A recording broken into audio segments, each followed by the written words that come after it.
Lausanne Brasil, de estar nesse esforço coletivo de tornar palpável esses encontros de novo. A gente tinha saudade disso. Eu fui num evento de Lausanne em 2014, ali em Atibaia, e foi maravilhoso ver gente de ministérios diferentes, de posturas, ênfases diferentes, e o pessoal sentava junto para conversar. E de 2014 para cá eu senti muita falta disso, de um espaço onde as pessoas sentavam juntas para conversar. Então, muito grato a Deus desse espaço estar sendo reconstruído. A gente sempre fala nos bastidores ali que o espaço não está completo, a roda não está completa, a mesa não está completa, falta muita gente que tem lastro, tem história com o movimento, voltar, estar aqui, se engajar também. E falta muita gente nova que não teve contato nenhum com o movimento e se aproximar. Então, o sentimento é esse. Agradeço também Lisânias, a IB Morumbi que nos recebe. Louvado seja Deus por esse tempo.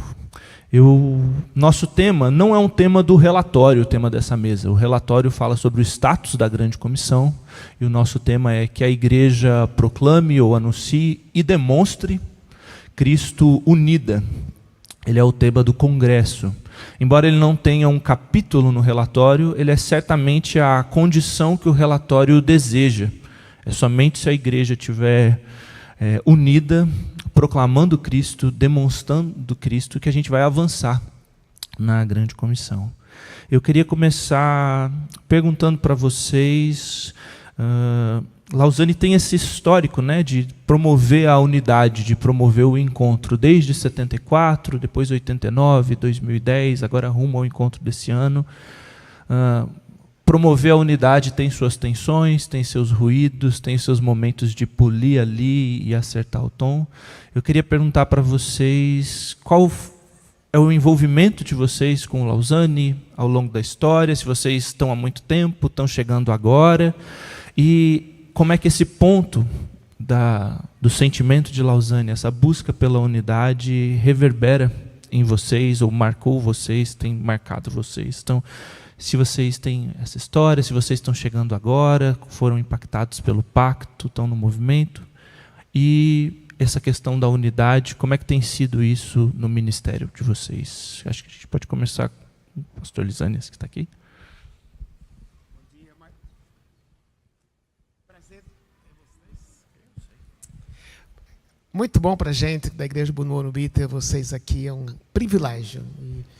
E ver a variedade, eu estava comentando lá fora, um pouco fora da sua pergunta, da juventude aqui. Que bom.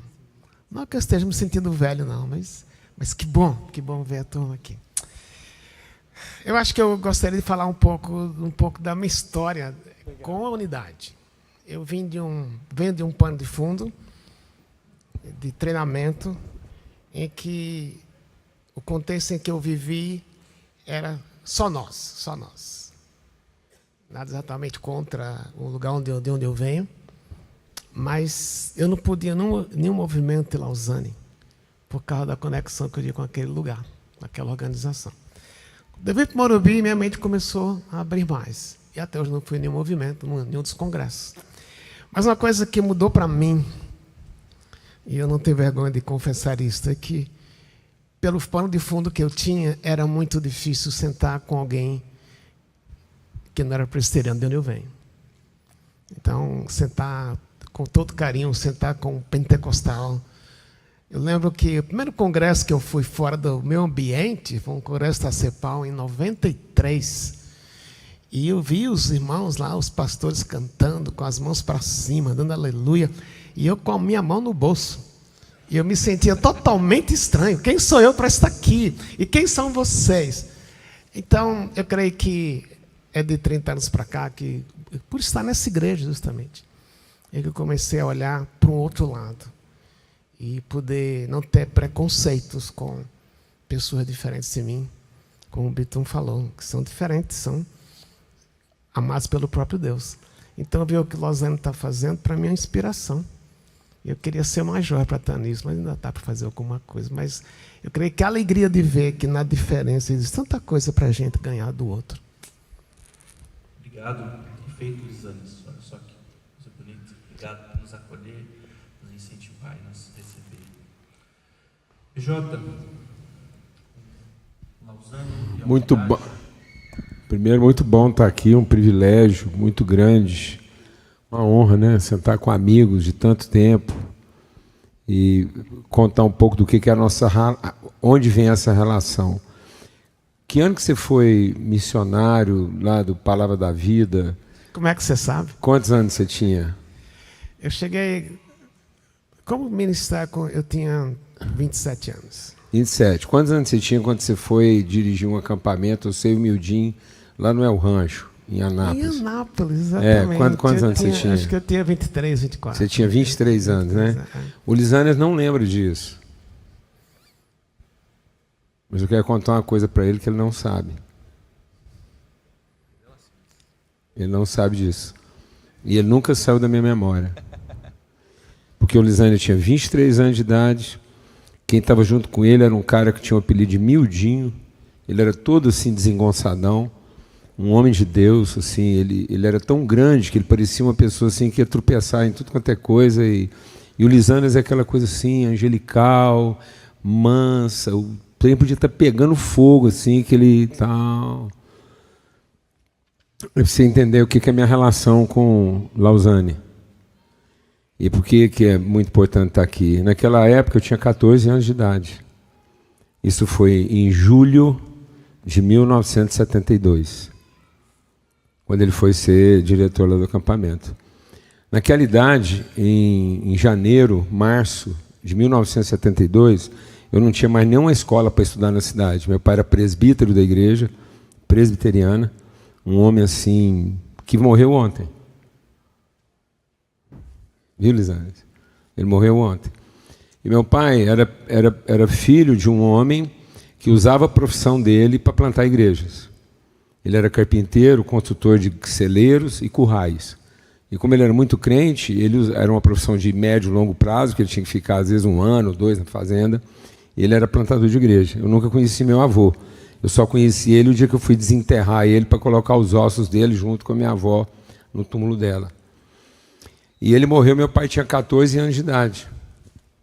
E meu pai, então, teve que assumir precocemente a responsabilidade de cuidar de uma mãe que nunca casou, e ele cuidou dela até o fim da vida, e da minha tia, que era a única irmã que ele tinha, 3 anos mais velha que ele. E ele foi cuidar disso com 14 anos de idade. Por que eu estou contando isso? Porque com 14 anos, eu não via sentido na igreja. Eu participava de umas igrejas mais bem estruturadas e que funcionavam no presbitério nosso lá, que era a Igreja Presbiteriana de Berlândia. Um presbitério, uma organização, mas não fazia sentido. Não fazia sentido, eu não via propósito naquilo. E aí, com 14 anos, eu tocava o terror, eu não tinha mais nenhuma escola para estudar, eu tinha sido expulso de todas. E eu lembro que meu pai vivia uma vergonha, porque como é que ele, conselheiro, o movimento da ABU era muito forte nos anos 70, e eles acolheram meu pai, falaram, não, tem paciência, o Paulinho uma hora vai encontrar Deus. E aí, eu estava nessa fase. Eu me lembro o dia que o diretor da escola chegou lá, o Fenelon, falou, Paulinho, não tem mais lugar para o seu filho estudar, nós vamos ter que mandar ele embora da escola. Ele não deu mais. E, a não ser que a gente tenta matricular ele no turno noturno, porque lá é gente mais velha, mais responsável, às vezes ele segura a onda. E aí eu fui para o turno noturno. Só que quando foi mais ou menos em abril, ele voltou para meu pai e falou assim, não deu ruim lá, porque ele corrompeu lá o pessoal lá, vamos ter que mandar ele embora mesmo. Meu pai sentou comigo, ele não teve dificuldade de assumir responsabilidade com 14 anos, então ele pegou e falou assim, eu tenho mais 2 filhos para criar, você não quer minha educação, e eu não vou penalizar seus irmãos em função da sua falta de interesse aqui que eu tinha para te oferecer.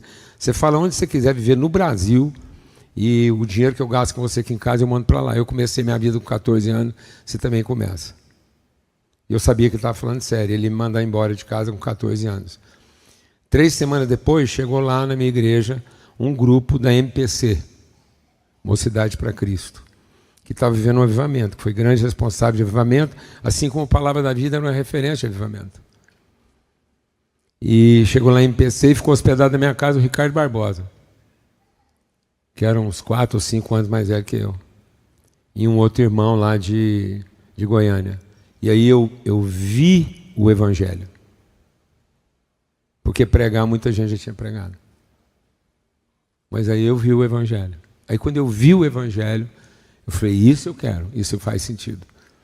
E aí eu pedi para o meu pai para ir para Goiânia, encontrar com eles, logo depois. Eu tinha 14 anos de idade, ele me enfiou dentro de um ônibus, sem ter nenhum parente em Goiânia, sem ter celular, carta levava mais de 7 dias, e ele me embarcou e eu fui sozinho com 14 anos para ser recebido por 2 jovens que ele encontrou durante 3 dias na rodoviária de Goiânia.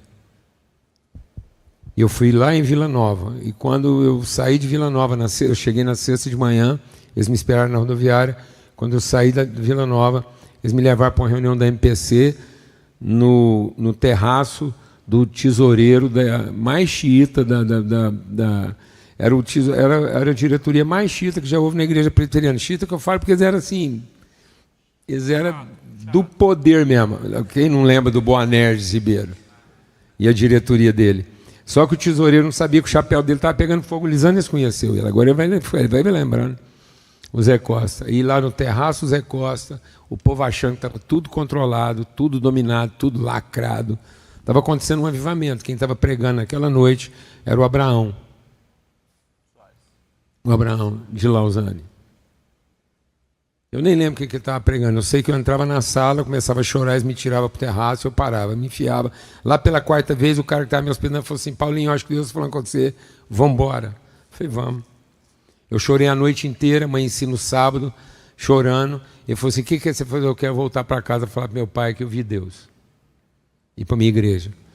E aí, no mês seguinte, eles me receberam por misericórdia numa temporada do El Rancho. E como eu era o pupilo deles, que eles foram lá resgatar das trevas em Uberlândia, eu ia ficar o mês inteiro no El Rancho. Eu ia ficar o mês inteiro lá. Eu era o único acampante que não era equipante, que eles me acolheram para mim poder ficar lá com eles. E eu fiquei lá 3 semanas internado. E quem dirigia era o Lisânias. E um dia à noite, eu queria muito que Deus falasse comigo. Eu sentei na beira do rio Corumbá. O Lisânias nunca tinha visto um povo mais louco da vida dele do que ele viu naquela temporada. Esse homem é um doce. Ele nunca imaginava que o evangelho podia estar misturado com tanta loucura. Sabe onde acontecia isso? Em Anápolis. Porque Anápolis era o primeiro lugar no Brasil em que o evangelho era a maioria da população. Nós estamos preocupados em ser maioria, não em ter coerência. E lá o evangelho era poderoso, era a maioria, mas não havia coerência. Porque lá a igreja evangélica vivia a relação inversa. Ela era a igreja dos poderosos, do grupo sociocultural poderoso. Então lá era status falar que era da igreja presbiteriana. Igual quando eu converti, era status falar que era da igreja católica. E falar que era protestante era sinônimo de ser pobre e burro. Então era só uma questão de ser emergente, quem é que tem o poder. E aí ele viu isso lá, um punhado de jovem que falava de Jesus, era só hino, mas você não tinha noção do que acontecia lá. E esse homem tentou acalmar. E talvez ninguém tenha prestado atenção no que ele falou. Mas eu prestei, eu estava lá, eu prestei atenção no Abraão. E ali, sentado na beira, olhando para o Lisânias, olhando para o Mildinho, vendo o esforço dele de buscar coerência, o Ricardo Barbosa, Aristeu. Teve esses pilares aí. Pronto. E o que esses homens encarnavam? O evangelho que Lausanne estava querendo resgatar. Porque não era uma conferência, não era uma doutrina, era um esforço de que o evangelho fosse coerente. Um evangelho encarnado. Então, estou te reencontrando aqui, depois de 50 e tantos anos, 60 anos.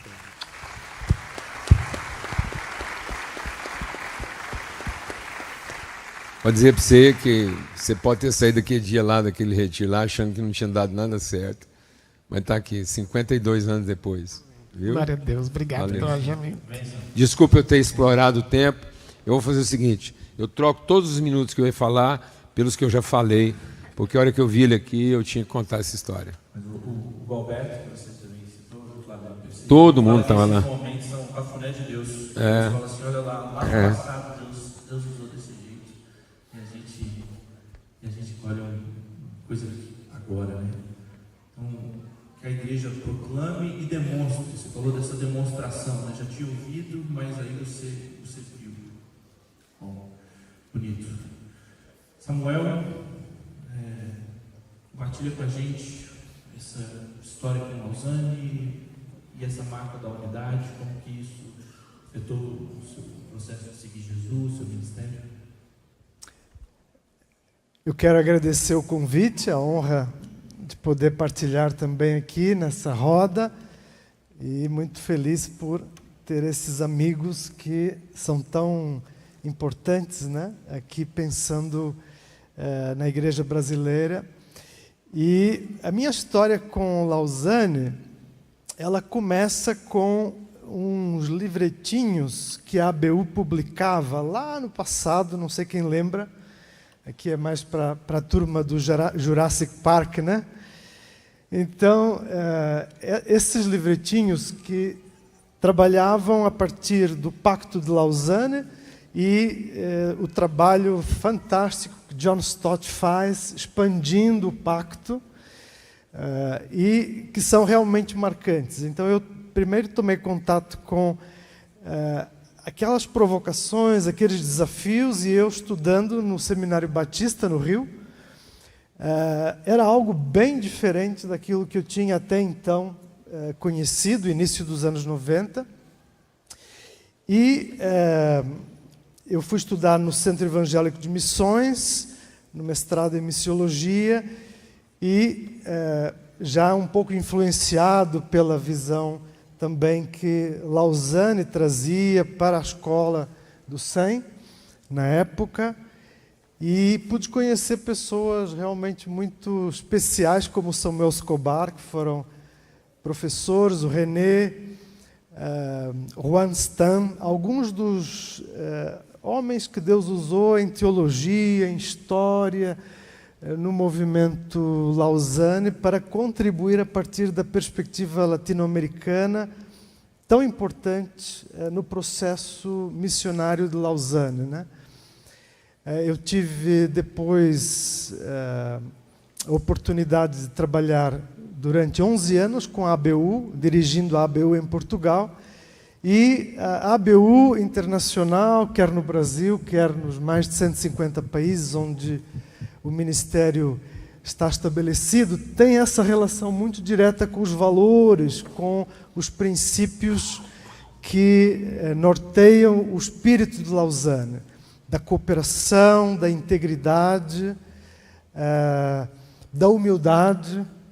Então, essas foram marcas que, no conviver com pessoas que passaram por Lausanne, e Lausanne passou por elas de muitas formas, trouxeram essas contribuições tão relevantes para o caminho do próprio movimento, né? Em Portugal, 2009, enquanto servíamos o ministério com a ABU, eu tive a oportunidade, de, junto com a Aliança Evangélica em Portugal, de criar o Comitê Lausanne para, então, Portugal. E, 2010, no 3º Congresso de Lausanne, na cidade do Cabo, eu tive esse privilégio de participar do Congresso, junto com uma equipe que levamos pela primeira vez, então, com essa representação portuguesa. E o comitê, ele depois continuou na liderança de outros irmãos e irmãs e segue firme. E eu quero também aqui trazer esse abraço do Comitê Lausanne Portugal, que acompanha também o nosso evento. Eu passei aqui o nosso link da transmissão e eles têm, então, essa possibilidade de acompanhar esse tempo de mesas e reflexão a partir do relatório. Então, é um pouco da minha história, aqui no Morumbi, servindo com o Lisânias e com os colegas, eu tenho me dedicado a uma área que envolve o discipulado, envolve o cuidado, a saúde espiritual e emocional da igreja, mas sempre muito atento e sempre muito envolvido com tudo que tem a ver com o ministério e também esse processo de Lausanne. Obrigado, Samuel. Ricardo, por favor. Eu vou pedir licença para ter essa é a sua história, essa é a sua vida, como foi agora com o Paulo. E eu acho que a questão principal de Lausanne é que não se relaciona com instituição, mas com pessoas.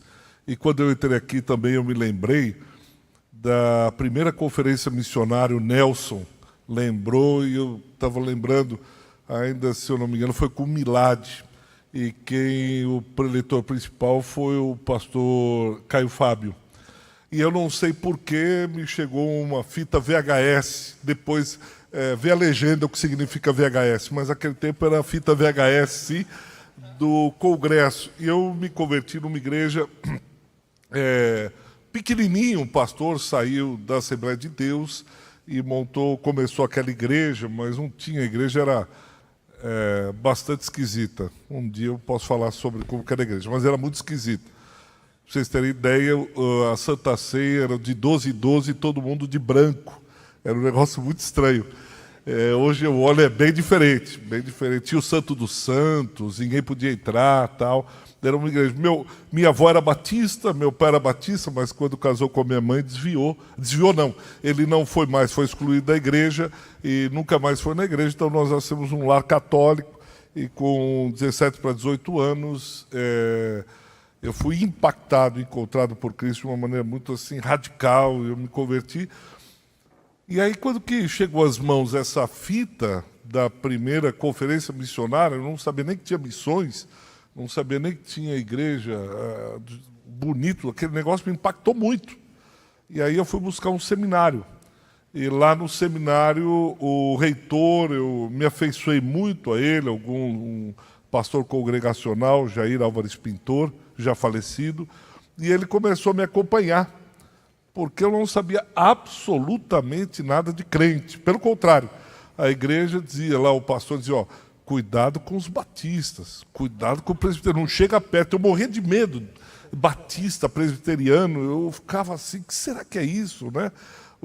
Como que funciona, por que tem que ter medo deles, tal? E aí com esse pastor ele começou a investir na minha vida, e ele fazia parte do movimento de Lausanne. E eu ajudava ainda, muitos não vão saber o que é, mas tinha um negócio que chamava mimeógrafo. Quem riu lembrou. O mimeógrafo. Aí ele Está nostálgico.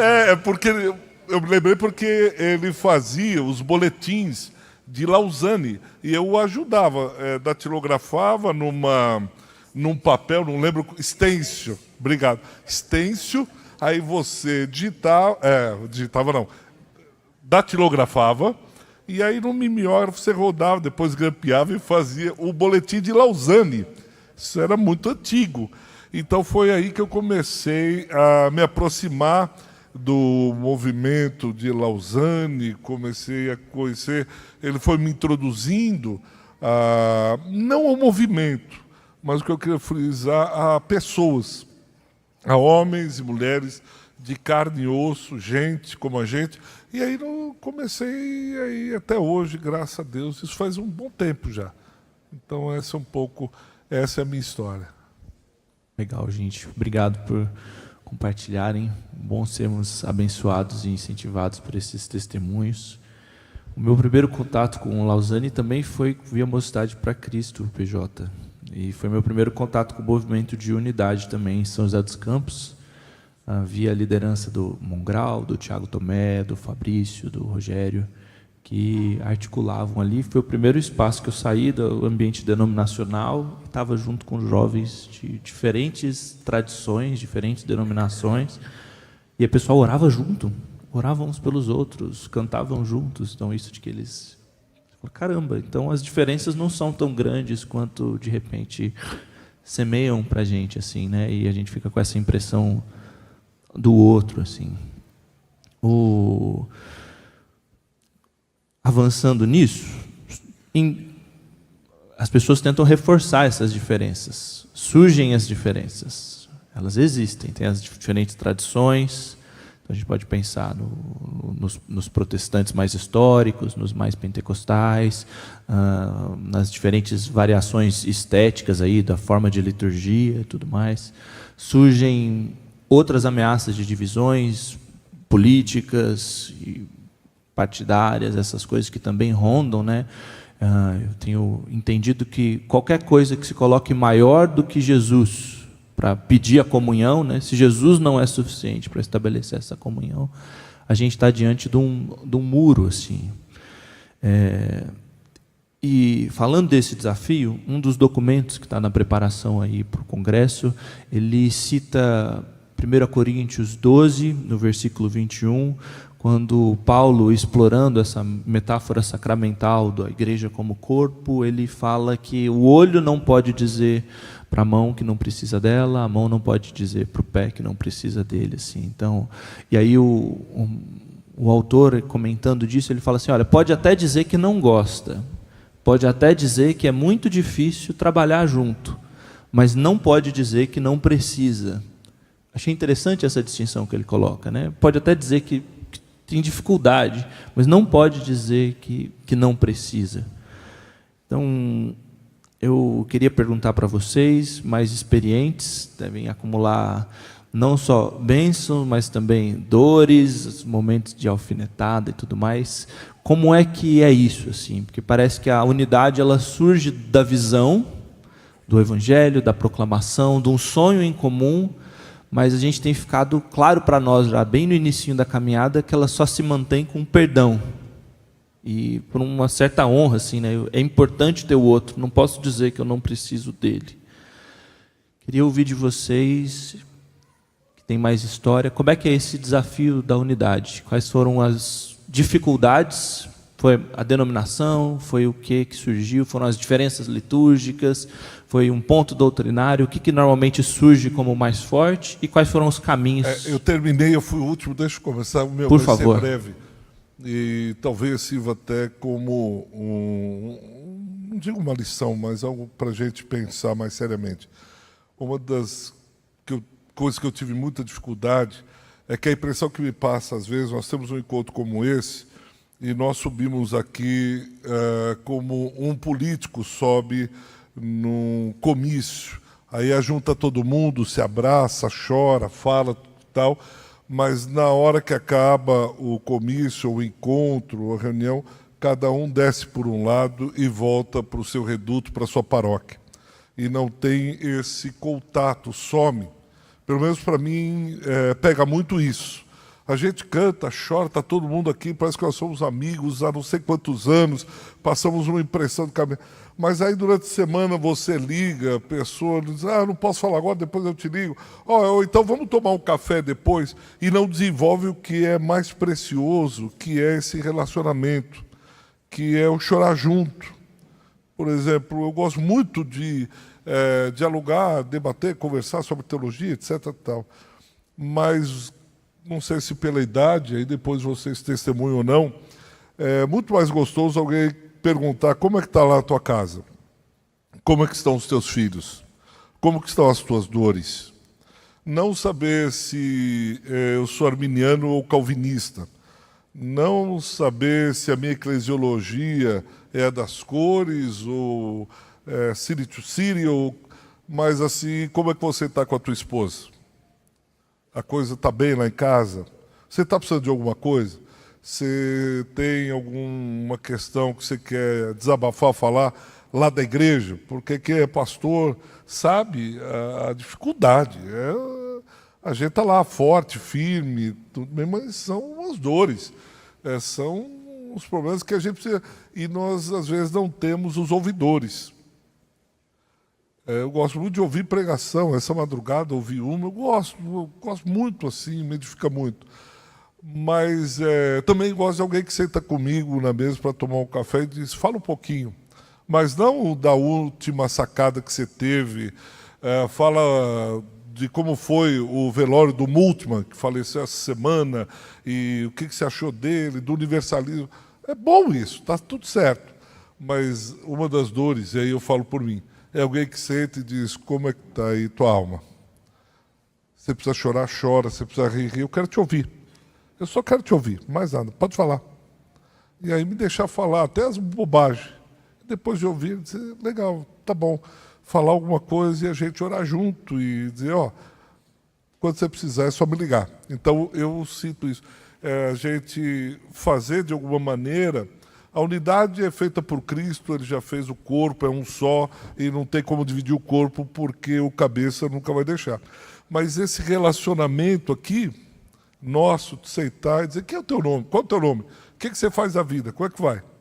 É uma das primeiras coisas que a Andréia perguntou, nós contamos, e lá a igreja? E ela nem sabia, a gente estava passando por uma situação lá, eu disse, só está assim, assim, ela disse, é mesmo, e aí, como que você está fazendo? O show foi bom, então foi isso. Bom, não vou me estender.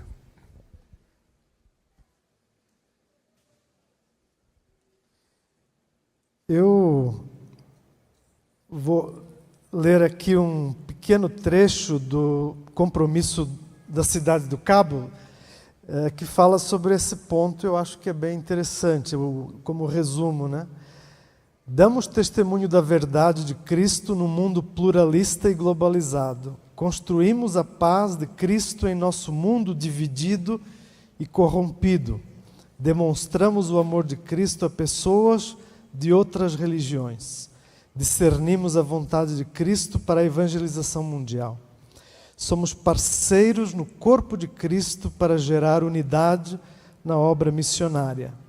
Paulo nos ensina que a unidade cristã é gerada em Deus, fundamentada na nossa reconciliação com Deus e uns com os outros.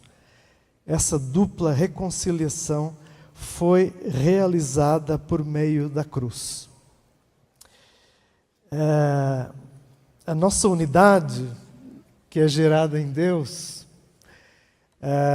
e que ela segue esse desafio para cada um de nós, como antes de pastores ou missionários, missionárias, discípulos que somos de Jesus, refletir mais o fruto do Espírito do que aquilo que é diferença, aquilo que é preferência, aquilo que é parte do que nos formou, dessa maneira com que a gente acaba por até se demarcar uns dos outros, né? Eu acho que esse é um ponto que para mim é um pouco uma confissão como pastor, como líder. Muitas vezes o meu ego, ele quer realmente o protagonismo. Ele quer sim prevalecer. Então, parte daquilo que inviabiliza essa unidade percebida, né, perceptível na minha vida, tem a ver com eu deixar mais o ego falar por mim, e o meu projeto pessoal, e o meu ministério, do que propriamente o fruto do Espírito. Do que, como discípulo, eu refletir aquilo que torna o Evangelho atraente, que é o fruto do Espírito na minha vida. Então é uma confissão. Acho que nós pastores, nessa última eleição, nós levamos um baile. Porque com o chamado à unidade que como igreja nós temos, nós nos distraímos e brigamos uns com os outros. Tem gente que está brigando até agora. E esse ambiente dividido, é interessante que em 2010 o mundo era muito diferente, não existiam tantas polarizações, talvez, como a gente tem percebido na política, enfim. Mas a gente chegou num ponto em que parece que é difícil concordar sobre muitas coisas. A gente consegue, às vezes, concordar sobre pouco, e mesmo assim a gente fica desconfiado, né? Afinal, vivemos o tempo das fake news. E como é desafiador para nós, como discípulos, para mim, como pastor, buscar o fruto do Espírito na minha vida o amor e a paz como marcas que refletem o Evangelho. Antes do ministério, antes da minha preocupação com a minha imagem, do que os outros estão pensando, ou do que o que eu quero projetar a partir do que eu faço, né? Mas, assim, acima de tudo, quem eu sou. Então, é uma confissão que eu faço aqui, é uma tensão na minha vida, o deixar que o fruto do Espírito, antes de qualquer outra expressão, interesse, provocação, me leve a buscar o Evangelho e a cruz, antes de deixar que aquilo que é tão humano em mim e em todo mundo seja o fator que nos divide, né? Obrigado pela confissão, Samuel. Aprendo com o Ricardo, com o Barbosa, que quando a gente ouve uma confissão, Tiago 5, a gente roga, mas a gente expressa o perdão de Cristo. Mas eu não quero me pôr do lado que expressa só, eu quero me pôr do lado que faz essa confissão também. Eu acho que isso pegou muito forte todos nós, e a gente falhou nisso, falhou em estar unido nisso. Ouvindo você, me veio muito o tema que o Fernando estava colocando aqui no início, né? Colocou uma pergunta para o Valdir sobre líderes parecidos com Cristo. Esse líder que sabe negar a si mesmo e sabe talvez a própria opinião em nome do reino, em nome daquilo que é maior, né? Eu estou com 1 Coríntios na cabeça, me vem 1 Coríntios 6, versículo 7. Né? O fato de haver litígios entre vocês já significa uma completa derrota. Por que vocês não preferem sofrer a injustiça? Por que não preferem sofrer o prejuízo? Então, se Jesus é essa referência para nós, talvez a gente tivesse que reaprender esse caminho da cruz, né? Que prefere sofrer o prejuízo para sustentar a unidade. Então, que Deus trabalhe em nós e o Espírito age em nós. Se você me permite completar a ideia, o amor e a paz, né, como paradigmas do que é esse refletir o Evangelho. No terceiro Congresso de Lausanne, houve um momento muito marcante, pensando em como o amor do Evangelho, o que ele pode provocar no mundo, como sinal do reino. Um dos momentos mais marcantes do Congresso aconteceu quando um cristão israelense, judeu, né, messiânico, ele abraça um irmão árabe, palestino, e os dois se abraçam no Congresso, e esse foi um dos momentos mais marcantes para mim, do que é o Evangelho, do que é o amor de Deus, quando nós conseguimos experimentar o que é esse amor que vem lá da encarnação, que vem do João capítulo 1, verso 14, de Filipenses capítulo 2, a visão de que nós encarnamos, nós refletimos essa mensagem, que é uma mensagem que num mundo dividido e de ódio, nós fazemos essa diferença amando, como o Saião mencionou na primeira mesa, né? Sem esperar em troca, amando o inimigo, amando aquilo que na sociedade é contraditório e talvez não fosse aceitável, mas como fruto do Evangelho nós fazemos isso. Também da mesma maneira a paz, né? O que representa essa paz que nós somos chamados e enviados a promover, a sermos embaixadores da reconciliação. E a gente tem brigado tanto uns com os outros e com os haters e com toda a gente sempre tão feroz, que a paz parece que deixou de ser um dos valores que o Evangelho carrega, né? Então, essa busca através da humildade, que representa o espírito de Lausanne, de encontro, de acolhimento, de ouvir o outro e de trabalhar pela paz, penso que são marcas muito importantes nesse caminho de refletir unidade, de refletir esse caminho que nós temos a construir ainda melhor.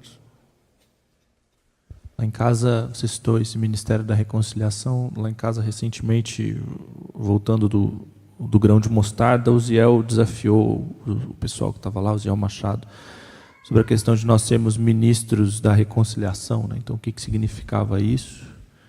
E eu fui muito tocado pela minha esposa, que resolveu tirar um dia que ela enviou mensagens para muitas pessoas que ela ainda estava carregando algum tipo de mágoa. Não para lavar a roupa suja, mas para fazer a confissão, de pedir, olha, eu fui lembrado essa semana de que eu sou ministra da reconciliação e eu queria pedir perdão por estar carregando um pouco de mágoa. Assim. Jota, você tem falado sobre mesa. E sobre essa questão da reconciliação mesmo, né? E eu vou deixar algo aqui com todo mundo, né, nesse aspecto, e algo para a gente pensar. É um desafio de abordagem, de perspectiva teológica. E não é semântica, é perspectiva.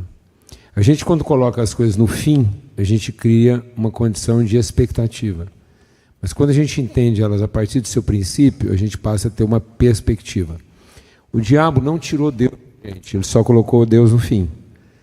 Então, quando o diabo colocou Deus só no fim, ele passou a ser minha expectativa. Então, tudo aquilo que era o projeto original de Deus ficou parecendo que é a intenção final de Deus. Então, é como se Deus tivesse uma intenção de alguma coisa que pode ser que sim, pode ser que não, e contando com a nossa ajuda, quem sabe será, que bom que fosse, né? E é isso. Então, aquilo que seria uma perspectiva do profético vira uma expectativa de uma proposta. Que bom que seria, né? Quem sabe será. E aí a gente está vivendo, a gente está vivendo uma fé de expectativa e não uma fé que traduz uma perspectiva. Eu creio que a questão da unidade, ela passa antes de tudo, não é pela relação comportamento, é pela relação com quanto vocação original de Deus. Nós somos criados lá na origem para a comunhão. Então a comunhão não é uma recompensa entregada por Deus ao fim, ela é a condição da própria criação. Então, quando a gente tem dificuldade com a comunhão, nós estamos tendo uma crise de identidade e não de relacionamento. Então a nossa dificuldade com a comunhão e com a unidade é porque nós estamos num esforço da unidade que poderia ser. E aí ela fica comportamental, em vez de entender que a unidade que já é. Então ela é uma afirmação da nossa identidade e vocação. Por isso que Paulo não manda a gente promover a unidade, ele manda empenhar todo o esforço na conservação dela. E aí isso compromete inclusive o termo reconciliação, porque volta e meia, ainda que não esteja errado, eu vou me reconciliar numa perspectiva comportamental, e aí eu penso que reconciliar é a gente fazer uma reparação de danos. Que não está errado, porque tem que fazer isso mesmo. Mas a gente não entende a perspectiva de que reconciliação é devolver a nossa relação ao seu propósito original. Traduzindo a nossa relação aquilo que nós fomos feitos para ser, e não recuperar a condição de sermos o que a gente gostaria de ser. Então a reconciliação, ela não é uma reparação de dano, ela é uma reconciliação, é voltar ao conselho. E o que o conselho da Trindade resolveu? Eu sei que é um desafio, mas você guarda aí e vai meditando. O sacrifício de Cristo, ele foi primeiro em favor da comunhão e então para perdão dos pecados. Porque o perdão dos pecados foi para nos reconciliar ao propósito que ele já tinha assumido. O sacrifício primeiro de Jesus é o sacrifício de ser o unigênito e que está oferecendo a própria vida. O Cordeiro foi morto antes. O Cordeiro foi morto antes da fundação do mundo, para ele não ser o único. Mas ele ofereceu a sua vida, o seu espírito, em favor dos irmãos, para que ele fosse o primeiro de muitos irmãos. Nós pecamos, então esse sacrifício também se tornou vicário, perdoando o nosso pecado, para nos devolver a condição original e nos reconciliar ao propósito de sermos a família de Deus. Então nós não somos ajuntamento de Deus, nós somos a família de Deus sendo reconciliados. De modo que nós somos salvos pelo nome Cristo. E o nome Cristo não é um nome substantivo Jesus. É um nome vocacional, Jesus. Então, Cristo é um nome verbal, é o nome do movimento que Jesus fez, assumindo a condição de ser Cristo, que é o nome com o qual ele foi batizado na eternidade. Por isso nós não somos salvos por nenhum outro nome, senão o nome pelo qual devemos ser salvos. Porque se Jesus não faz o movimento em direção a se tornar o Cristo, não haveria sentido em ele ser Jesus. Então Jesus se submete à sua vocação original de ser o Cristo dos seus irmãos, para que ele possa cumprir o seu propósito. Então ele se submete à sua condição Cristo. Então é Jesus se submetendo ao nome. Por isso que a obra de Jesus não é salvar salvos, mas é em salvando aqueles que estavam impedidos de cumprir a sua vocação. Ele é o Senhor Cristo que estabelece o propósito de ser salvo. Então, se na minha salvação eu não me submeto, como ele se submeteu ao nome Cristo, que é ser Cristo em favor dos meus irmãos, eu não tenho mente de Cristo, eu não sou corpo de Cristo, eu não tenho espírito de Cristo. Por isso que qualquer pecado que eu cometer contra Jesus Salvador já foi perdoado antes de ser cometido. Mas qualquer rebelião que eu fizer contra o espírito da comunhão, pelo qual Jesus está se submetendo à condição de ser Cristo, isso não tem perdão. Então o pecado imperdoável é, tendo sido salvo pelo sacrifício de Jesus, eu me rebelar ao propósito dessa salvação. Eu quero viver em unidade e comunhão com meus irmãos. Porque é aí que nós estamos perdendo a coerência. E é aí que nós não estamos cumprindo o propósito, que a gente acha que Jesus é o salvador de substantivos e não de uma família. Jesus não é uma reunião de substantivos salvos, mas ele é a inspiração de uma família chamada Cristo. Por isso que não adianta eu comer o pão de Jesus se eu não tenho o discernimento do corpo Cristo. Porque até comer o pão de Jesus, que me salva, é condenação sobre a minha vida se eu não tenho o Espírito de Cristo ao repartir o pão. Por isso que a ceia nunca foi para comer o pão de Jesus. A ceia sempre foi para assumir a responsabilidade de repartir o pão Cristo. E nós estamos usando a ceia para comer o pão Jesus. E a Bíblia diz que quem continua comendo esse pão apressadamente para ser salvo do seu problema, está comendo condenação sobre si, porque ele não está cumprindo o propósito vocacional de ser o Cristo que reparte o pão com os seus irmãos, a comunhão. Então eu creio que a igreja está vivendo um dilema de cometer o pecado contra o Espírito Santo, porque a obra da salvação se fundamenta no amor do Pai, se revela na graça do Filho, mas ela só se consuma, não no poder do Espírito Santo para eu fazer o que eu quero, mas na comunhão do Espírito Santo para revelar quem nós somos. Então a obra da igreja não se consuma em operar a salvação, mas ser instrumento de comunhão. Não adianta salvar a todos se nós não somos um ambiente onde todos comungam, porque nós não estamos cumprindo o nosso propósito plenamente. Não adianta tirar todo mundo do Egito se nós não introduzimos o povo na terra prometida. E eu sei que eu não vou ter outra oportunidade, porque o tempo está acabando aqui, e é o seguinte: a Alemanha, quando se tornou nazista, tinha mais 40% da sua população protestante e mais de 30% católica de confissão cristã. Quem patrocinou a escravatura durante 400 anos, quem fez a escravatura dos escravos africanos para trazer eles para o Brasil, e o Brasil foi o maior polo de comercialização de irmãos africanos, quem patrocinou, organizou o roteiro disso, foram os reformados.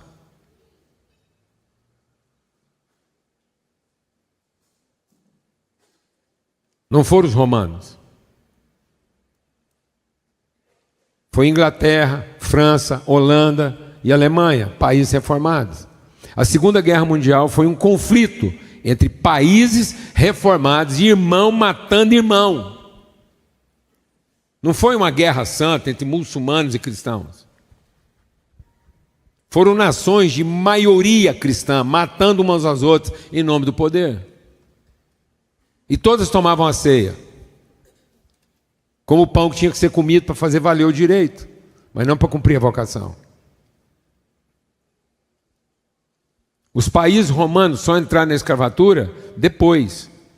Mas quem patrocinou o comércio disso 400 anos Foi o maior país símbolo da reforma protestante, a Inglaterra. Por quê? Porque a igreja prosperou. E a igreja prosperou, ela melhorou a sua demanda sociocultural. Ela precisava cuidar de outras coisas mais importantes agora, porque o evangelho fez isso. O evangelho fez aumentar as empresas, o evangelho fez aumentar as fazendas, o evangelho aumentou o poder de compra. Então agora elas precisavam de quem para fazer o serviço ruim? De escravo? E não de irmãos. A igreja brasileira aumenta os seus números de índice religioso e piora os seus números de índices sociais. Mas lógico, a igreja prega um evangelho que gera prosperidade, todo mundo melhora de vida, para de beber, para de viciar, trabalha melhor, a empresa cresce, manda os filhos para a faculdade. E aí prosperou para manter o rito na forma que nós estamos acostumados. Quem vai ser o prestador de serviço? Quem vai ter que ir lá fazer seminário 4 anos? Onde nós vamos arrumar seminarista para fazer seminário 4 anos? Na população carente. Então nós vamos lá no bairro mais pobre e trazemos o líder de louvor, porque só ele tem para fazer ensaio e dar para nós o culto que a gente merece, porque a igreja que nos fez prosperar e prosperar nossos filhos, agora vamos ter que se ocupar de outras coisas. Então nós não somos uma família. Então sabe por que os nossos índices melhoram e a nossa realidade social piora? Porque na medida que as nossas igrejas melhoram o seu padrão sociocultural, elas têm que desertificar a periferia, porque é lá que nós vamos arrumar mão de obra para poder trabalhar de forma exclusiva para dar para a gente o culto que a gente merece.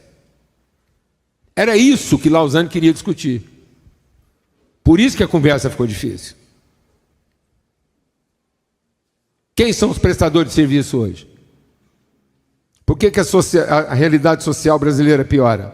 Porque nós aumentamos o nível de exigência dos cultos das igrejas que funciona, promovido pelo próprio evangelho que a gente prega, mas aquilo nunca foi uma família.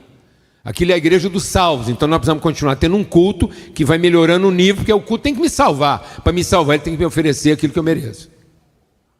Porque é o culto dos salvos. E não daqueles que, tendo sido salvos, agora não querem mais ser salvos. Então sabe o que deveria ser a igreja dos convertidos? Aqueles que recusam-se a serem salvos. Então quem eu tenho certeza que é um salvo? Aquele que recusa a sua salvação para ser sacrifício vivo em favor do seu irmão.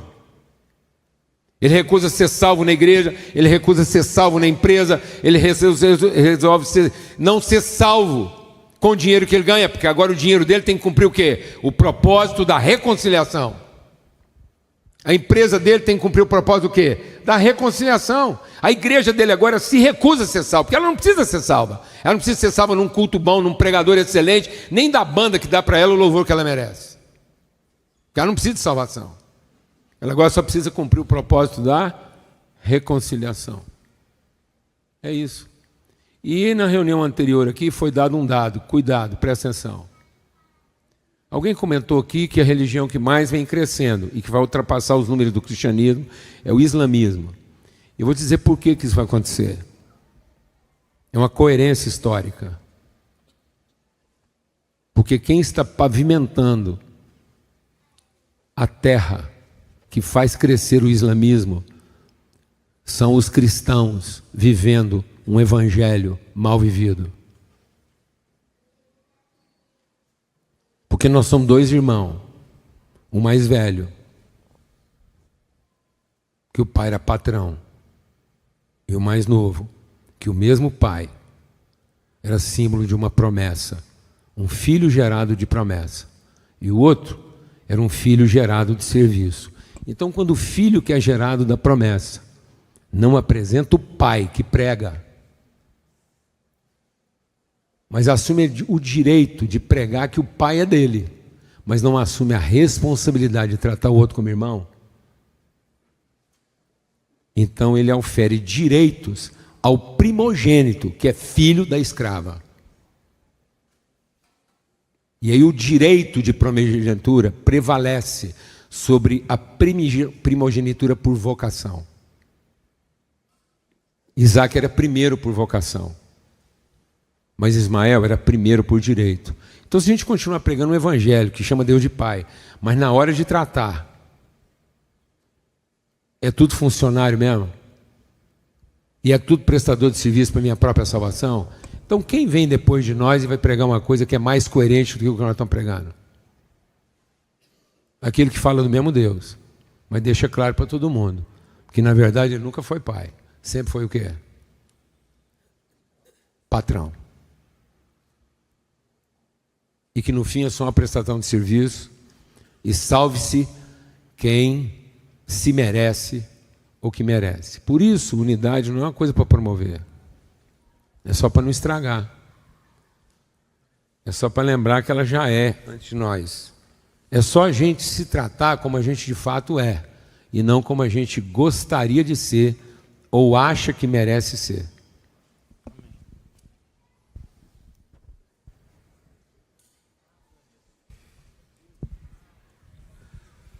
Lisânias, por favor. Não, vamos mais um pouquinho aqui. Como é que você enxergou essas divisões, essas ameaças, tradições, denominações, outros pontos de conflito?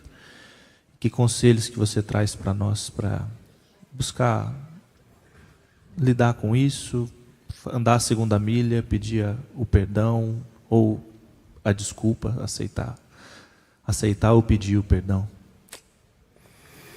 Primeiro, obrigado vocês três que falaram, foi especial para mim ouvir que cada um expressou. Muito obrigado. Acho que alguns de nós, ou poucos de nós, foram chamados para ter um papel de grandes promotores de reconciliação, em nível denominacional, em nível de igreja com igreja. Mas eu creio que a maior parte, todos nós aqui, temos relacionamentos. E eu falei um pouco como eu vim para aqui, para a igreja, muitos anos atrás, com essa sensação de distância, você lá, eu aqui. E eu lembro de um certo rapaz, nos seus 29 anos, são uns 20 anos atrás, em que ele frequentava aqui, às vezes eu via do púlpito, ele lá atrás. Um dia eu cheguei perto dele e falei, fulano, como é seu nome? Como você está aqui? Eu vejo você de longe algumas vezes. Aí ele falou quem ele era. Ele falou assim, eu precisava conversar com você. Tá bom, marcamos alguns... Mas ele estava querendo fundar uma igreja. E vinha aqui, às vezes, uma vez por mês, pelo menos, a gente conversava, ele perguntava algumas coisas. Mas, no fundo, eu olhava para ele assim, de cima para baixo. Quem é você para querer fundar uma igreja?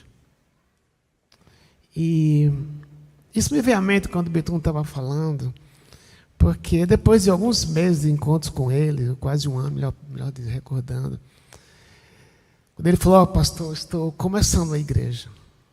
E dentro de mim, eu olhei de cima para baixo, mais uma vez. Quem é você? E um dia ele me liga, Betum. Ele me liga não para dizer que estava fundando uma igreja, o que ele estava fazendo. Ele dizia, olha, eu aprendi tanto com você. Ele não falou isso, ele falou assim, como é que está a sua esposa? Como é que está o relacionamento com seus filhos? E dentro de mim, mais uma vez, surgiu, quem é você para perguntar isso? O que estou querendo dizer é que talvez poucos são chamados, como eu falei, a ser um campeão da reconciliação, da unidade. Mas a gente precisa trabalhar com outra perspectiva de Paulo, que diz que não se considere superiores aos outros. Isso faz a gente, quando alguém chega, quando a gente vai a alguém, olhar para ele pode contribuir para a minha vida. Ele é diferente de mim, mas ele pode contribuir para a minha vida. Eu creio que é crucial, qualquer circunstância, seja eu um campeão de reconciliação, ou simplesmente aquele que anda junto com outras pessoas, de poder entender, eu posso aprender com ele. Eu preciso dele. Não só ele precisa de mim, quando ele precisa de mim eu fico por cima. Mas quando eu penso, eu preciso dele também. Ele pode ser batista, presbiteriano, pentecostal, carro do poder, o que for. Mas eu preciso dele. E aquele homem hoje está numa igreja muito boa. E quando eu lembro da minha atitude que eu tinha com ele, eu fico envergonhado. E naquele dia Deus quebrou meu coração. Como eu disse, eu posso aprender com ele. Olha como ele me quebrou. E eu sou grato a Deus. Eu creio que a unidade passa por isso. Alguns vão falar de púlpito, mas uns vão ser mais no relacional, em que eu posso olhar para o outro e dizer: eu não posso me achar superior a ele porque eu sou pastor de tal igreja ou porque eu sou líder de tal movimento, mas eu posso tratar ele com a honra que Jesus trataria se estivesse no meu lugar. Para mim tem a ver com unidade. Amém. Eu preciso dele. Né? A frase foi de alguém já, não foi minha hoje. Acho que foi o Bitum que falou essa frase. O crédito é dele. Eu queria retomar isso, assim, né? A gente está caminhando para encerrar e vai ter o almoço aqui logo mais, mas a unidade da igreja, a comunhão, como o PJ estava colocando, ela é um dos artigos do nosso credo, o credo mais básico, o credo dos apóstolos. Eu creio no Pai, eu creio no Filho, eu creio no Espírito, e eu creio na comunhão dos santos, eu creio na igreja única, na igreja universal, assim. Então Deus está formando esse povo, e eu louvo a Deus pelo testemunho de vocês, pela confissão aqui de vocês abrirem um pouco da jornada, e a minha oração está sendo a da gente entender isso e falar: eu preciso de vocês. Então a gente precisa da geração mais nova que está vindo. A gente precisa da geração mais velha que tem experiência. A gente precisa da experiência e da voz das mulheres. A gente precisa da experiência e da voz dos homens. A gente precisa das diferentes etnias. É assim que a gente vai proclamar e demonstrar Cristo juntos, assim. Então, mais uma vez eu queria fazer o apelo. Tem muita gente aqui, talvez você tenha caminhada com Lausanne, a gente precisa de você. Talvez você esteja pela primeira vez e esteja tendo contato com essas ideias, a gente precisa de você. Tem muita gente ouvindo e assistindo a gravação. Você sendo novo, você é bem-vindo. Você tendo caminhada, você é bem-vindo, assim. Porque Jesus é a verdade, Jesus é caminho, Jesus é vida, Ele é a fonte que nos une e no perdão dEle que nos mantém unidos, assim. E para encerrar, eu queria fazer essa última rodada, 2 minutos para cada um conselho para alguém que está ouvindo, para alguém que está aqui sentado, mais velho ou mais novo, um conselho para buscar essa unidade, para aprofundar esses relacionamentos. Se cada um puder compartilhar um conselho. Eu quero compartilhar o meu bem brevemente. Lembre-se que a reforma protestante nunca foi contra a catolicidade da igreja, mas foi contra o romanismo. A reforma era um esforço de devolver à igreja a sua catolicidade. E só havia um jeito de fazer isso. Era desfazendo o lugar que Roma ocupou. Então a gente se tornou anticatólico. E a reforma sempre foi para que não houvesse Roma, porque a incongruência estava aí. Sendo católica não podia ser romana, sendo romana não podia ser católica. Mas quando você expulsa às vezes um demônio, ele volta, né? E ele fica 7 vezes pior. E aí a gente não retomou a catolicidade, e hoje nós temos mais Romas do que nós jamais tivemos, porque agora cada um faz a sua própria Roma, cada igreja tem sua própria sede, então nós nos tornamos mais romanos do que nós jamais fomos, e talvez seja a hora da gente, de novo, destruir a Roma de cada um, para que a gente volte a ser uma igreja católica, né? E menos romana, em que o nosso nome seja o nome vocacional Cristo, e não a denominação romana, de onde fica a sede da nossa instituição e de onde emana. Essa era a grande luta de Lausanne. Lausanne era esse empenho de devolver à igreja a sua catolicidade, principalmente a sua responsabilidade paroquial com o povo onde ela estava inserida. Esse era o dilema. Esse foi o grande dilema, o apelo. Então, Lausanne entrou na nossa vida não pelo evento, pela organização, mas porque a gente era essa literatura, era John Stott, era Francis Schaeffer, era esse povo tudo que alimentava a teologia brasileira na reconstrução da comunidade, até que isso foi de novo sendo alijado e tirado, e a gente voltou a ter uma literatura performática de 10 passos para aquilo, 5 para não sei o quê, e a gente começou a ter mais uma estrutura de desempenho para alcançar uma meta do que uma referência de relação para alcançar um propósito. Obrigado, PJ. Menos Roma, mais catolicidade. Quem quer ser o próximo? Um conselho. Difícil falar, dar conselho, né? Mas voltando ao que eu falei, eu creio que uma das coisas que nos ajudam na unidade é a gente, se eu posso usar uma figura, nós somos líderes e pastores sem toga. A gente põe uma roupa pastoral, de que somente quando alguém é diferente de mim, de outra denominação, como se na minha igreja tudo fosse perfeito, como se eu fosse o cara. Mas eu creio que para a gente, uma das coisas mais delicadas é a gente poder admitir para o outro: eu não estou indo bem nisso, não estou acertando nisso, e deixar o outro falar. Isso ajuda a gente a quebrar o ego, como o Samuel falou. A gente ser mais gente que tem coisas para contar, coisas boas, e ser gente também para contar: não estou conseguindo, não estou acertando, né? E o outro talvez ter dicas para a gente que vai nos ajudar. Isso cria ligamento, isso cria ligação, isso cria unidade, de que não há diferença. Eu sou tão pecador quanto o outro, e tão carente da graça quanto o outro. Amém. Obrigado. Samuel. Há um cântico que os vencedores nos ensinaram, que é unidade, diversidade, né? Baseado lá em Atos capítulo 2. E esse é o ambiente em que nós somos chamados ao arrependimento todos os dias. Num mundo dividido, num mundo tão polarizado, tão agressivo em que nós vivemos, expressar o Evangelho, a presença e a proclamação de Cristo passa por esse arrependimento que tem como fruto, o fruto do Espírito em nós, né? E isso é difícil muitas vezes, porque vai mexer com aquilo que é mais difícil lá do velho homem, que a gente luta e vai continuar lutando. Mas quanto mais a humildade for uma marca da nossa vida como discípulos, do nosso ministério, mais o Evangelho é atraente, mais esse amor e essa paz, como paradigmas, vão mostrar Cristo.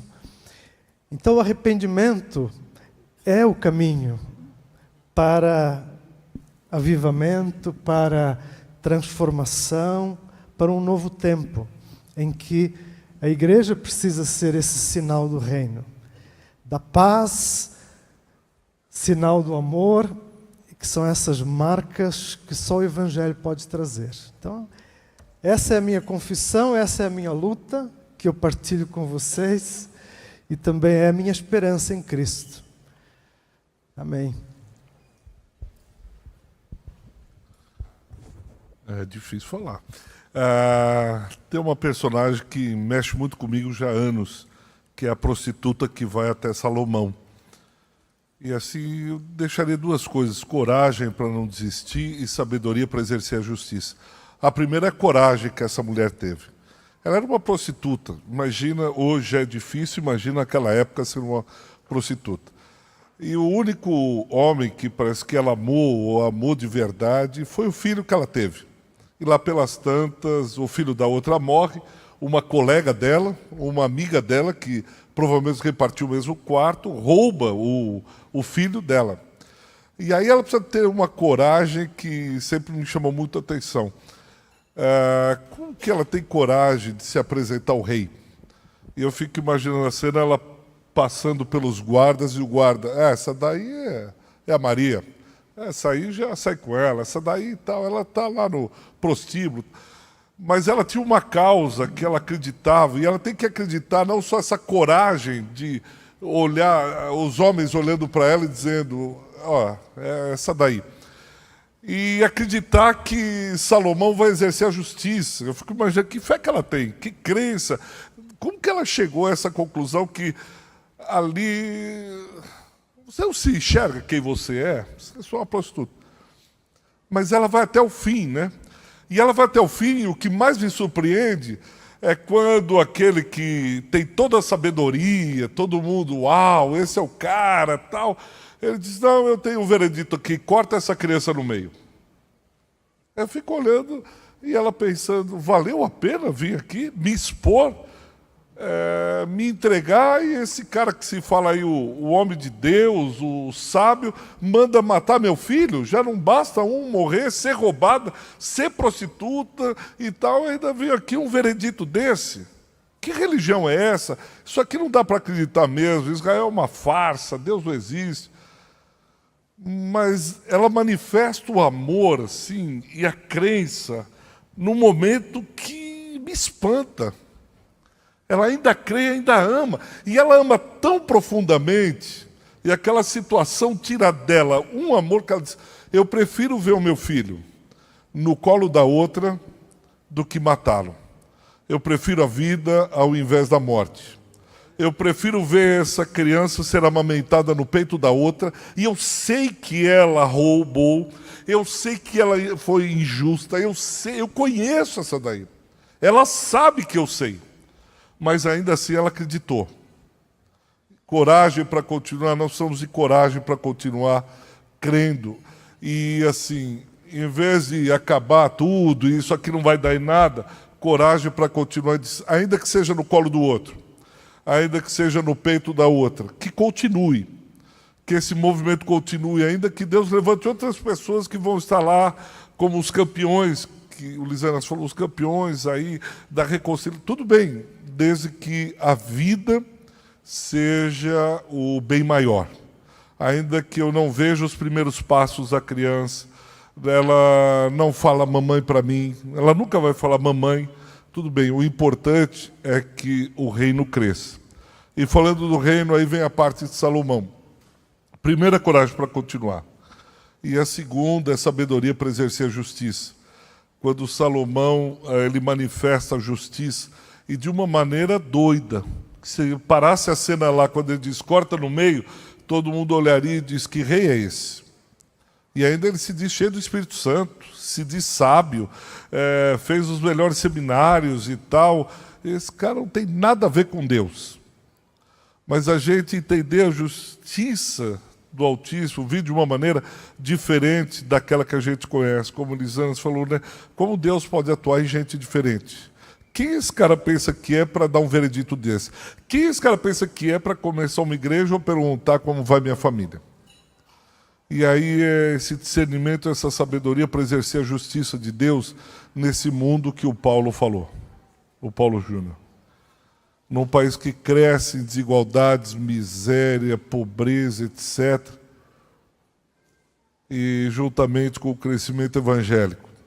Como que nós podemos exercer a justiça de Deus e manifestar o reino de Deus, ter a espada, sim, a sabedoria para cortar, para não estar cortando quem não precisa ser cortado, para não colocar de lado quem precisa ser colocado, mas saber com precisão o fio da espada de Cristo, com a sua justiça e o seu reino, e dizer, esse é o corte, até aqui nós vamos, passou disso aqui não mais. Esse fio da espada, essa sabedoria para dizer, isso aqui é romanismo, isso aqui é catolicidade, isso aqui é verdade, isso aqui é mentira, isso aqui é pecado. Mas só mesmo com essa sabedoria do alto. E o texto, é claro, termina dizendo que a sabedoria que vem do alto, a espada, e diz que a sabedoria foi exercida para a justiça. E o reino de Deus, buscar em primeiro lugar o reino de Deus e a sua justiça, que nós tenhamos sabedoria e discernimento da parte de Deus, para que a espada venha, mas corte com justiça. Não o nosso ímpeto, nosso poder, nossa coragem, um presidente evangélico, não. A espada da justiça de Deus, movida por Deus, levada por Deus. Que nós tenhamos coragem para continuar acreditando como essa mulher até o fim, até o último fôlego de vida, crendo que nós estamos indo no caminho certo. E a segunda coisa, esse discernimento, essa sabedoria para exercício da justiça em nosso país. que tal aconteça em nosso meio. Se a mensagem da salvação vier a nós, ou através de nós, de tal maneira que ela revele um compromisso nosso maior com a nossa devoção ao Salvador e menor com o nosso compromisso de ser corpo vivo de Cristo, se a nossa mensagem ou a nossa proposta de salvação se torna algo maior em favor da nossa devoção ao Salvador Jesus do que ao nosso compromisso de ser corpo vivo de Cristo e expressão da sua vocação, repreende, porque é Satanás, ainda que seja tentando salvar o Salvador. A nossa última tentação na vida não vai ser de se perder, vai ser de se salvar, em detrimento das nossas relações. Então repreende, porque é Satanás, ainda que esteja falando de salvação, a salvação do próprio Jesus. Amém, irmãos? Amém. Queria agradecer muito vocês por dividirem um pouco da vida, da experiência. Grato privilégio de estar aqui. Queria convidar todos nós a ficarmos de pé. A gente vai orar, encerrando esse momento. Vamos agradecer pelo nosso almoço também. E aí depois passo a palavra ao Dani ou ao Mateus. Vamos orar. Santo Deus, muito obrigado por esse tempo, muito obrigado por essa manhã de histórias, de um compartilhar tão rico. A gente quer fazer desses testemunhos aqui uma oração. Nos dá essa coragem, nos dá esse discernimento, dá essa intrepidez no espírito de prosseguir. Nos dá, Senhor, essa disposição a não querer se preservar. O grão tem que cair na terra e saber morrer. O fato da gente ter litígios e divisões entre nós já escancaram o nosso estado. Ensina-nos o caminho da cruz, nos une ao nosso Salvador, ajuda-nos a absorver o prejuízo, porque nós confiamos na ressurreição. Inspira, Deus, traz mais gente para essa roda, para essa mesa, para essa conversa, para esse movimento. A gente quer ver sinais da Tua Igreja unida nesse país. Ajuda-nos a nos importarmos primeiro com a relação, como ouvimos aqui também. Semeia cafés, promove encontros, almoços, noites de chorar um no ombro dos outros. Aprofunda, Deus, nosso relacionamento com o Senhor e com o Teu povo. Agora agradecemos também por essa mesa farta, por esse alimento, pela oportunidade de comermos juntos e rogando, Deus, que o Senhor use esse tempo de conversa, renove amizades, gere novas amizades para o bem do Teu reino, Deus. Obrigado por esse tempo, obrigado por esse encontro. Abençoa a Tua igreja, é o que pedimos, no nome de Jesus. Amém. Amém. Pode aplaudir ao Senhor por essa conversa. Senta no seu lugar rapidinho. Nós já vamos encerrar a transmissão da parte da manhã e a gente volta às 2h30 em ponto ao vivo. Então vamos lançar o link de